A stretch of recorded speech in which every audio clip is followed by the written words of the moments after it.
Pois hola de novo a todas e todos. Imos continuar coa xornada cos seguinte dos relatorios. Neste caso, saludamos a dona Laura Iglesias Fernández, que nos vai falar sobre as aves das nosas cidades. Moi bo día, Laura. Bo día, ¿qué tal, Rodrigo? Moi ben, pois nada, Laura Iglesias, naturalista, divulgadora e unha gran apaixonada das aves. É técnica en saúde e química ambiental e ten experiencia en consultoría e xestión ambiental. Laura é socia da Sociedade Galega de Historia Natural, coa cual colabora activamente dentro da Delegación de Ourense, impartindo numerosas charlas sobre aves e colaborando en diferentes proxectos de conservación. Laura formou parte do equipo que desenvolveu o primeiro curso de iniciación á ornitoloxía na Universidade de Vigo do campus de Ourense e actualmente coordina o proxecto Cirrios da Sociedade Galega de Historia Natural, do que seguro nos vai falar neste interesantísimo relatorio. Pois nada, Laura, tes a palabra para que nos contes sobre as aves das nosas cidades. Moitas gracias. Bueno, primeramente quería agradecer a los organizadores de las jornadas que hayan contado conmigo y nada, ya vamos, voy a hablar de aves y ciudad, ayudándome con una presentación.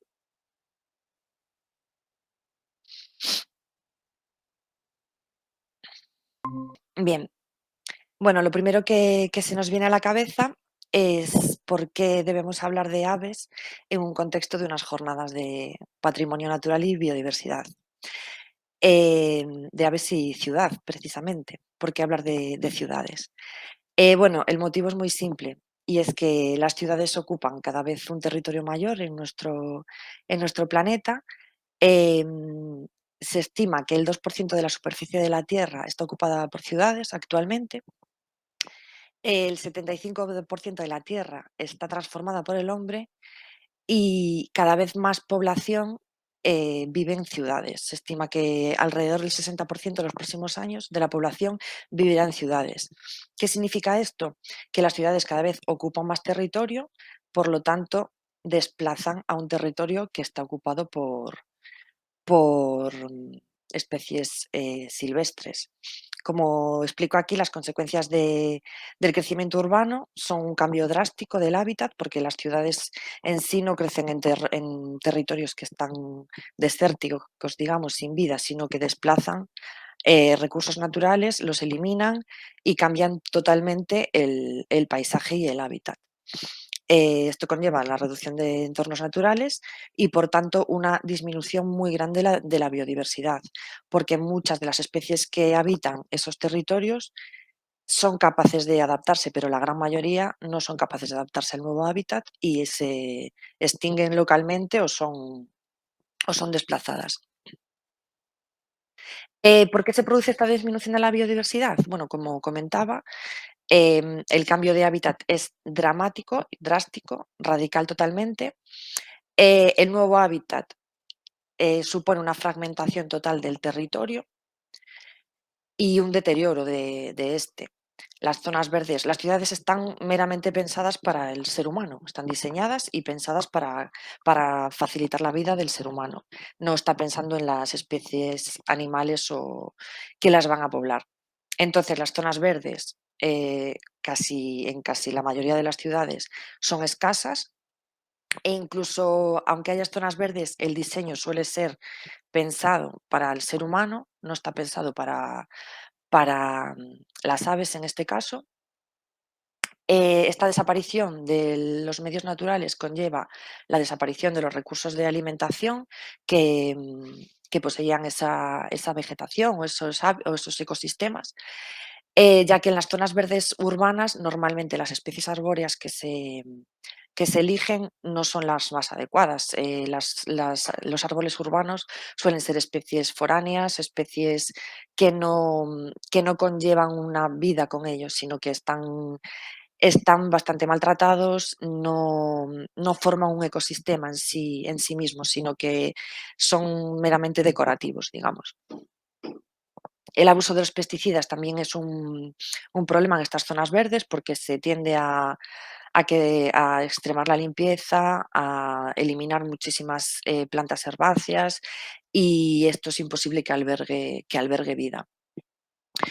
Por otra parte, también se reducen los lugares de cría y refugio de las aves al producirse este cambio de paisaje.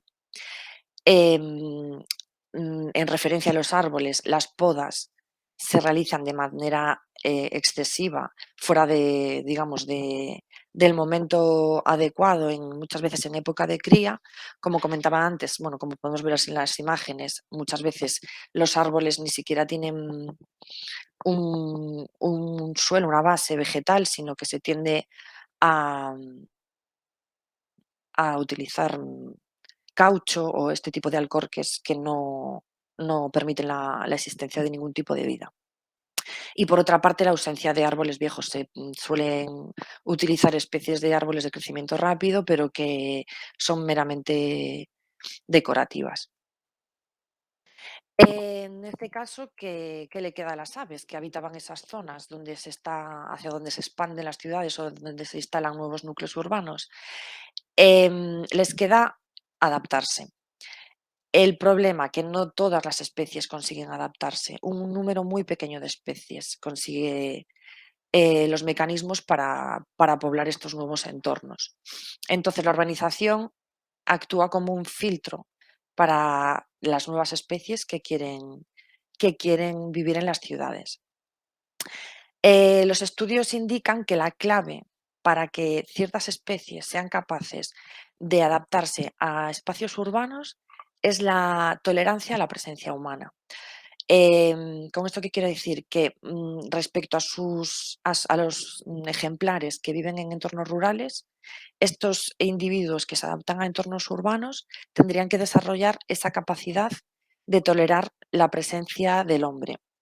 Esto se traduce en una disminución de la distancia de huida, que significa que a lo mejor en un medio natural ese ave no permitiría la presencia de un hombre a menos de 10, 15 metros, sin embargo en entornos urbanos podría estar prácticamente a, a 1 metro de distancia. No huiría hasta que tuviera una distancia muy reducida.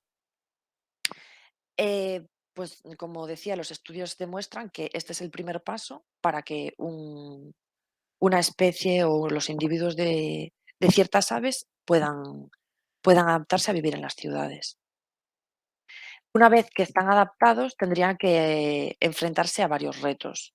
Las ciudades en sí son medios muy hostiles para la fauna y en concreto para las aves, porque como comentaba anteriormente, las ciudades están diseñadas para el ser humano, para su comodidad y para el desarrollo de su vida. Por lo tanto, tienen que afrontar muchos retos. El primero es la alimentación, cambia drásticamente la fuente de alimentación, los espacios de cría, el ruido del tráfico, de obras, el ruido todo que implica la vida en la ciudad y el exceso de iluminación. Las ciudades abusan de la iluminación artificial y esto conlleva un cambio en el comportamiento de las aves. Por tanto, la base de la adaptación de estas aves va a ser una flexibilización en su comportamiento, en todos estos ámbitos que acabo de mencionar. Lo que sí que demuestran también varios estudios es que algo que tienen en común las especies de aves que se adaptan a entornos urbanos es que tienen un cerebro más grande.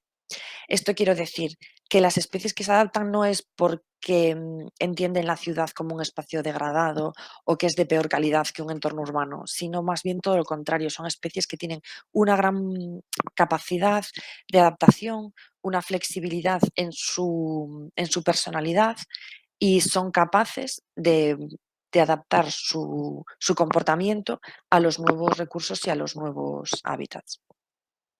Esto conlleva que este tipo de especies que se adaptan a las ciudades, con el paso del tiempo, alcancen una diferenciación fenotípica y genética respecto a los individuos que viven y se desarrollan en entornos rurales. Es decir, que no es simplemente un cambio en su comportamiento, sino que llegan a diferenciarse genéticamente y esto se transmite a sus descendientes. O sea, es un proceso de selección en el que sobreviven los individuos que nacen con predisposición para vivir en estos entornos. Digamos que es una capacidad que adquieren ellos con el paso del tiempo y lo transmiten a sus descendientes.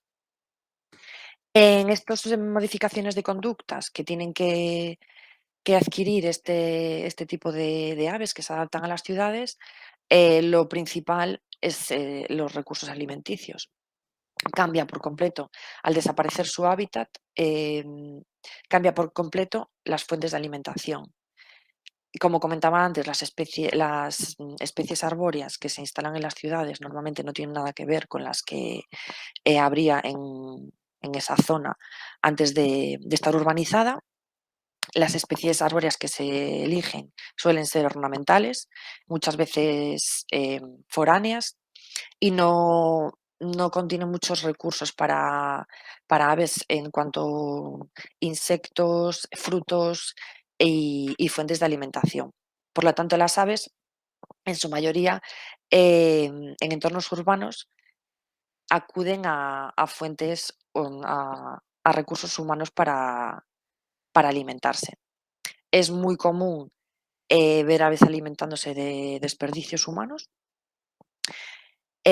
También es muy común ver sobre todo gorriones, palomas y otro tipo de aves granívoras alimentarse de pan y otros tipos de derivados de bollería, etcétera, pensando que esto es un alimento que les resulta útil y y nutritivo, pero ya vamos a ver que es bastante perjudicial para ellos. También vemos aquí en la imagen una curruca capirotada, que en este caso sí que ha encontrado un alimento, digamos, válido, que es el fruto de un majuelo, que en este caso, pues alguna especie arbórea sí que ofrece alimentos de calidad. Por otra parte, hay otro tipo de especies que no se han conseguido adaptar a los núcleos urbanos propiamente, pero sí que se benefician, digamos, de los recursos que generan esos núcleos. En este caso, hay muchas especies carroñeras que se alimentan en vertederos de las afueras de las ciudades, los vertederos que todavía existen a cielo abierto. Otra especie muy común en vertederos son las cigüeñas. Tampoco es nada beneficioso para ellas, pero se han acostumbrado a obtener alimento en este tipo de espacios. De hecho, hay muchas cigüeñas que, aunque es un ave migratoria, ya ni siquiera realiza la migración porque obtiene aquí alimento a lo largo de todo el año. Y en zonas que su climatología le permite estar todo el año, ya se conoce que hay muchos individuos que son residentes. Respecto a otro indicador de conducta, también sufre modificaciones y se debe al ruido que existe en las ciudades y, como comentaba antes, a la excesiva iluminación de origen artificial, que bueno, la contaminación lumínica en la ciudad es abrumadora. Entonces, para afrontar este tipo de retos, en el caso del ruido, las aves han desarrollado unas alteraciones brutales en sus cantos. Esto también está estudiado en ciudades más grandes, bulliciosas. Las aves tienen varias alternativas para que su canto supere los niveles de ruido ambiental del tráfico. Hay especies que optan por elevar el volumen del canto, cantar muchísimo más alto. Otras especies repiten el canto incesantemente, o sea, a lo mejor cantarían durante un espacio de tiempo mínimo, pero lo repiten. Esto, bueno, puede suponer varios riesgos, como también llama la atención de parejas y de semejantes, pero también llamaría la atención de muchos depredadores. Otras especies cambian la frecuencia de su canto, tornándolo más agudo, ya que el ruido ambiental tiende a ser grave, entonces cambiarían las frecuencias para cantar en, en una frecuencia más alta. Por otra parte, muchas especies, y esto sí que es muy significativo y se puede observar diariamente, modifican sus horarios de canto, cantando de noche. Se puede escuchar perfectamente mirlos, petirrojos, cantando más allá del anochecer. e incluso antes del amanecer muchísimas aves aún sin luz natural cantan porque es precisamente cuando no hay ruido en las ciudades y pueden percibir esta comunicación entre ellos. Y por último, la medida más drástica es que con ruidos muy altos a partir de 70 decibelios se ha demostrado que dejan de cantar las aves, con todas las consecuencias que esto puede tener para su comportamiento y sus relaciones. Respecto a la iluminación, el exceso de luz en las ciudades puede suponer una ventaja en el sentido de que aporta alimentación, a lo mejor a aves insectívoras que encuentran ciertos alimentos, o sea, alimentos en ciertas fuentes de luz, como pueden ser farolas.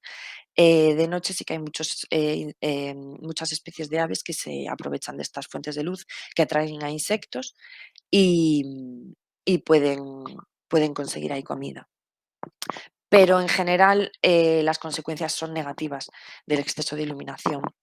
Se ha demostrado que modifica los hábitos reproductores en muchas especies de aves, modificando la época de cría. Empiezan a criar antes en estos entornos tan iluminados y muchas veces finalizan la época de cría más adelante que sus semejantes que habitan en medios rurales. Y por otra parte, las alteraciones de horas de sueño y de descanso. Se ha estudiado que hay aves que prácticamente son insomnes debido a que las zonas que habitan prácticamente no tienen espacios sin iluminación. Otro factor que se ve alterado en las ciudades, en estos cambios tan drásticos de hábitat y paisaje, es la reproducción de las aves que habitan en las ciudades. Por una parte, los lugares para anidar cambian drásticamente. Al no existir especies arbóreas, bueno, no existir o ser muy escasas, especies arbóreas con oquedades, las aves, en este caso trogloditas, que son las aves que realizan sus nidos en huecos, se quedan sin ese recurso. Entonces tienen que buscar alternativas en construcciones humanas. En este caso es muy típico, como que se puede ver en las imágenes, las aves trogloditas, como comentaba, que utilicen tejados o quedades en muros de piedra o cualquier hueco que les permita tuberías. Los gorriones es muy típico que en las ciudades, en las fachadas de los edificios, utilicen las tuberías por donde se introducen cables de electricidad, ahí hacen sus nidos.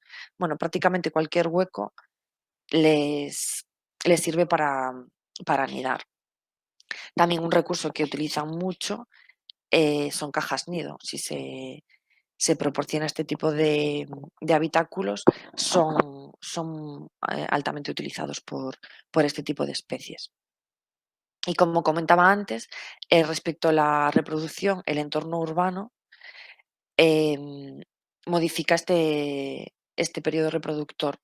Se ha visto casos de extremos que pueden iniciar este proceso de cría hasta 28 días antes y dura más, debido a las condiciones tanto de temperatura como de iluminación que se dan en las ciudades. La temperatura es mayor debido al acúmulo de calor por el cemento, asfalto, etcétera, es unos grados superior a los entornos naturales.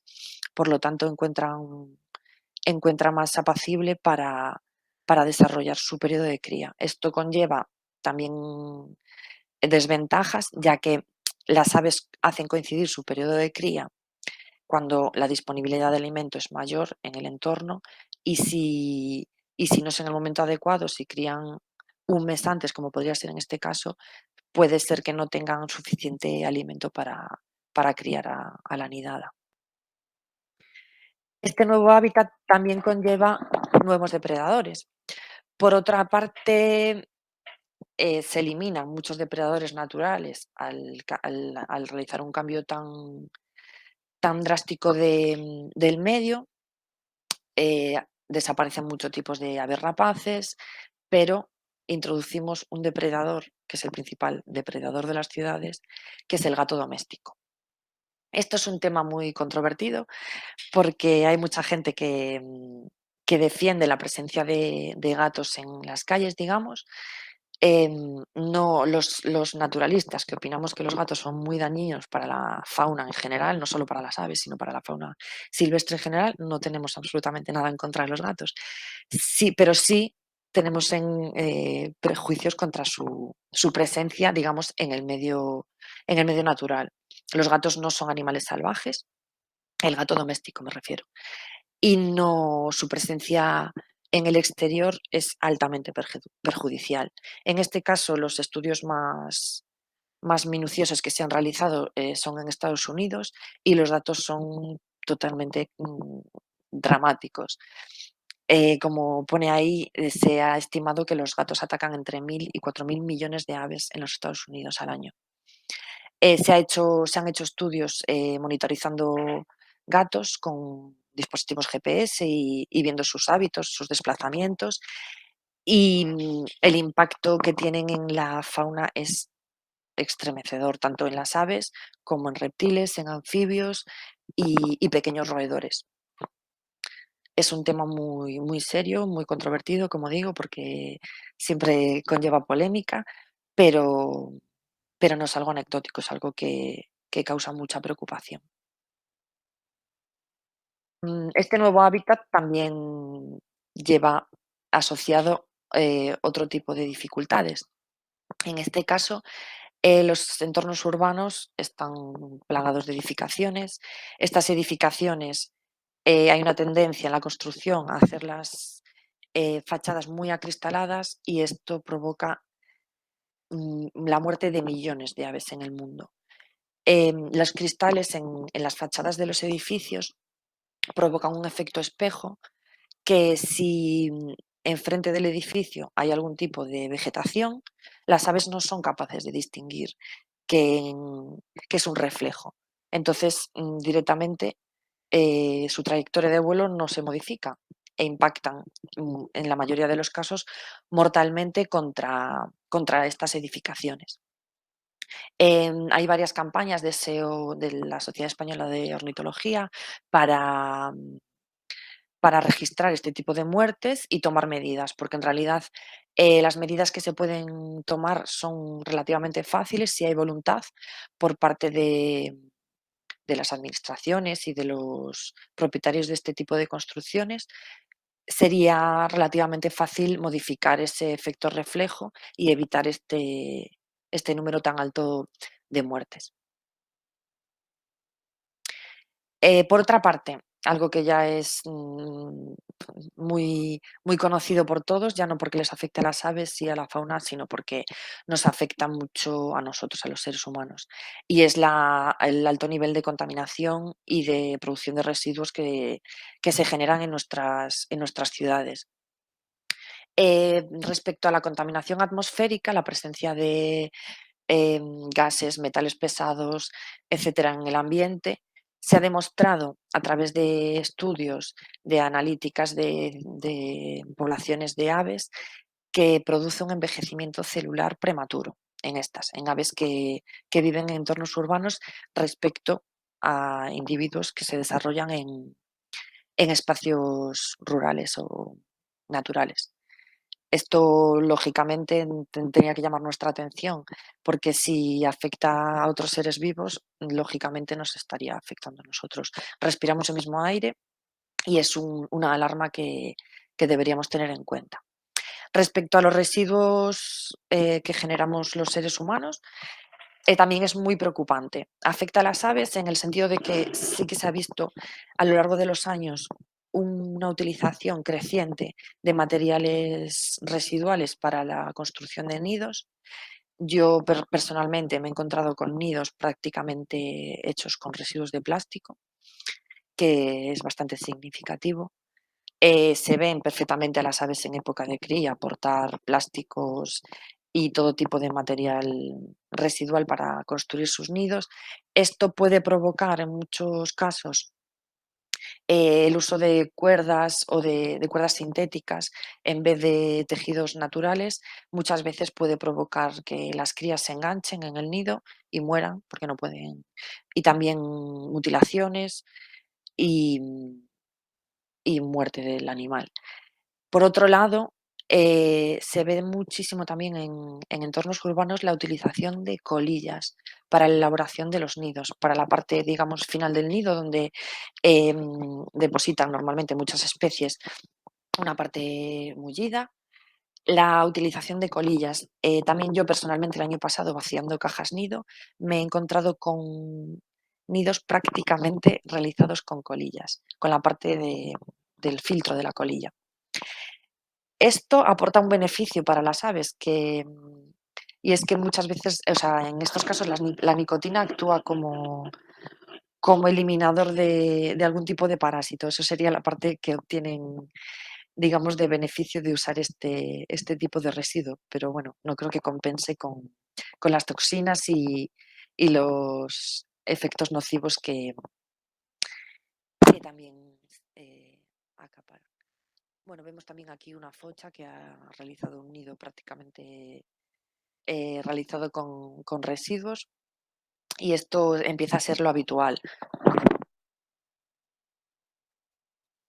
Ay, perdón. Por otra parte, una dificultad a la que se enfrentan las aves es el rechazo por parte del ser humano. Muchas veces este rechazo tiene su origen en un desconocimiento, en leyendas urbanas, en miedo. Digamos que muchas veces se teme lo que no se conoce, entonces es muy común escuchar a la gente que las aves transmiten muchísimas enfermedades, de las palomas se dicen cosas como que son ratas con alas, etcétera. Se ponen muchos medios para no para que las aves no habiten construcciones humanas, como podemos ver ahí un mecanismo para que no aniden debajo de las tejas. También es muy común la destrucción de nidos, en este caso vemos una colonia de avión común. Por desgracia, estas aves sufren año tras año la destrucción de sus nidos, así como las golondrinas. Y en el caso de las palomas es muy común que se las trate como plaga. En este caso son aves que se alimentan, básicamente están adaptadas 100% al ser humano, dependen únicamente de nosotros, entonces su número digamos que crece un poco, digamos, es responsabilidad nuestra, porque nosotros le proporcionamos su alimento. En el caso de las palomas, una estrategia que tienen esta especie concreta para su supervivencia y su mantenimiento de poblaciones es que es una especie que haya extendido su periodo de cría durante todo el año. Su estrategia es una reproducción masiva. No tiene esa capacidad, digamos, de adaptarse también como podría ser el gorrión o otras especies urbanas, pero tiene esa ventaja, que es capaz de reproducirse prácticamente durante todo el año. Bueno, a pesar de todos estos inconvenientes que acabo de contar, existen muchas aves que se adaptan a las ciudades.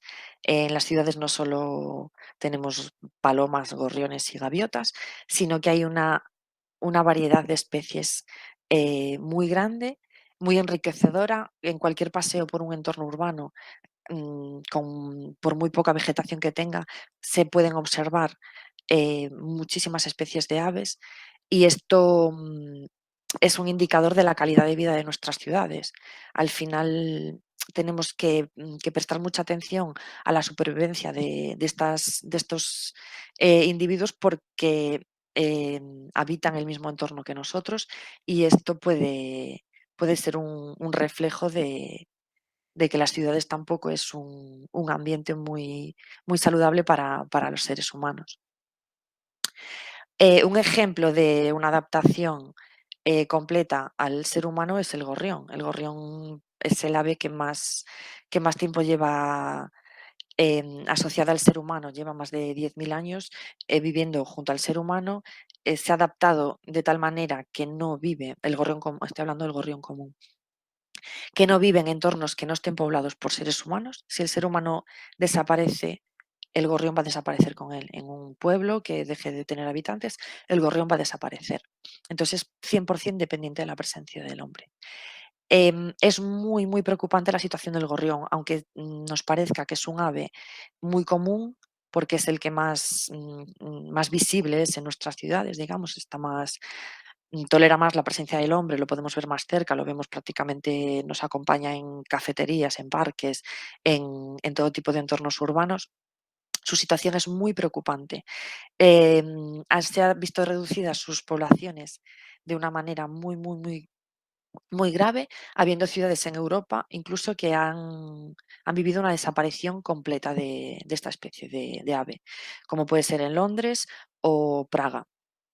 Esto es un problema que está preocupando muchísimo a los expertos. De hecho, se están haciendo muchos estudios porque ni siquiera está muy claro el motivo por el que está desapareciendo el gorrión. Hay muchísimos factores que pueden estar afectando, pero no 100% no hay no hay ningún indicador que sea tan definitivo como para que sea la causa.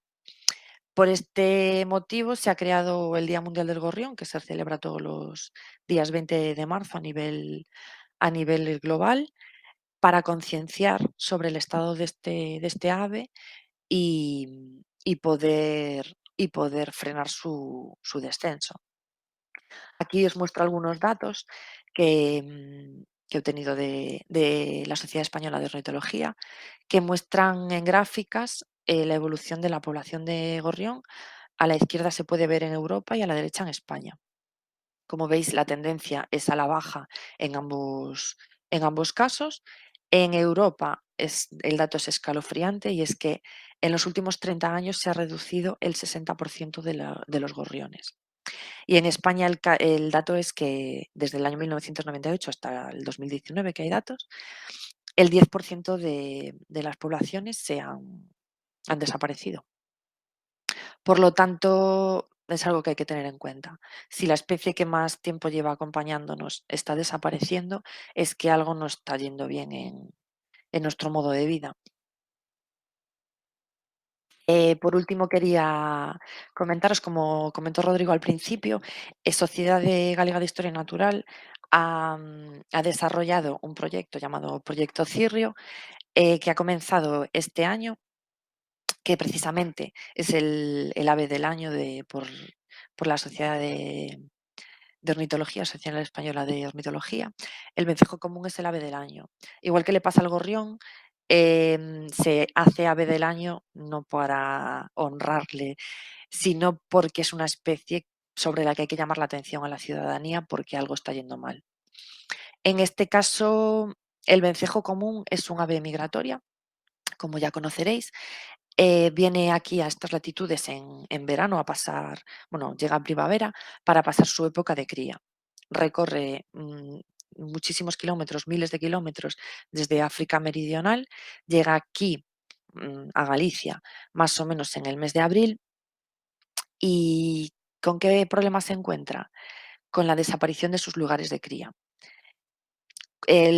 Los vencejos anidan en huecos de fachadas, bajo tejas, como se puede observar en esa imagen, y cada vez más las construcciones humanas se realizan de manera totalmente estanca.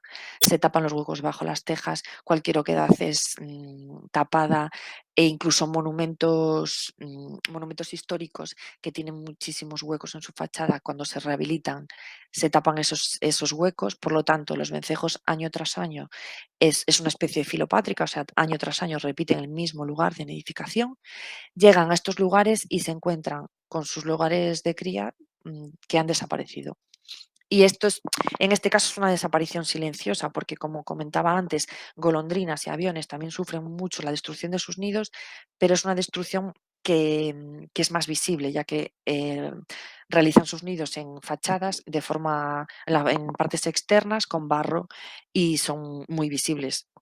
Pero los vencejos sus lugares de nidificación no se perciben. Muchas veces esta destrucción es silenciosa ni siquiera las personas que están realizando labores de rehabilitación o de construcción son capaces de saber que ahí está anidando este tipo de ave, porque anidan en huecos y es prácticamente imperceptible. Por eso Sociedad este año tomó la decisión de hacer un censo de lugares de cría, no del número de individuos, sino identificar a través de la participación ciudadana lugares de cría de vencejo para hacer un registro de estos lugares, poder comunicarlo tanto a la administración como a los propietarios de ese tipo de construcciones y así evitar su destrucción, ya que el vencejo es una especie protegida, no se puede alterar sus lugares de cría, no se pueden destruir. Por tanto, una vez que se comunica y si se va a producir algún tipo de obra de rehabilitación, esta debería tener en cuenta que esa especie anida ahí y tomar medidas compensatorias, pues colocar cajas nido o simplemente dejar esos huecos abiertos que no supondrían ningún inconveniente para la construcción. Bueno, aprovecho para decir que si alguien está interesado en participar en este registro, simplemente tiene que mandar un correo a esa dirección que aparece en la imagen. La participación es muy sencilla, simplemente no hace falta ni cumplir horarios ni ningún tipo de procedimiento estricto, simplemente en la época de que están aquí los vencejos, estar pendientes de sus movimientos y registrar los lugares donde se vea que acceden a los nidos. Y nada, por último, comentar bueno, que no es muy optimista la situación de las aves en las ciudades. Así que bueno, esto debería llevarnos a la conclusión de que algo tiene que cambiar. El diseño de nuestras ciudades debería tender hacia una opción más naturalizada, ya que no es factible ni es sano que seamos la única especie que habita las ciudades. En el resto de las especies, o sea, somos animales igual que ellos, entonces necesitamos ecosistemas plenos, completos y equilibrados. Y por supuesto las aves forman parte tienen que formar parte obligatoria de ellos.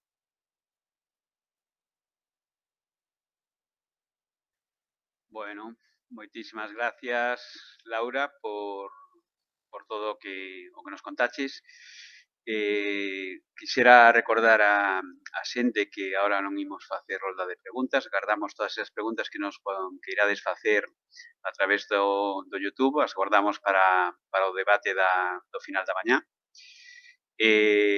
Nada, dicía Laura que a variedade de especies é un indicador da calidade de vida das cidades. Tamén nos lo decía Fernando Valladares ao principio da xornada, que la biodiversidade de especies das cidades que nos beneficiaba, nos hacía de escudo contra las pandemias, con lo cual está en nuestras manos conservar y favorecer la biodiversidad de especies en todos los lugares, incluso en las ciudades. Pues nada, Laura, agradecerte mucho tu participación. Como comentaba hace un minutito, A nos vosotros. emplazamos al debate de final de la mañana, donde comentaremos un poquito los aspectos más interesantes y os trasladaremos las preguntas que nos vayan pasando nuestros oyentes a través de YouTube. ¿Vale? Perfecto. Venga, muchísimas gracias, Laura. Muchas gracias. Un saludo. Un saludo.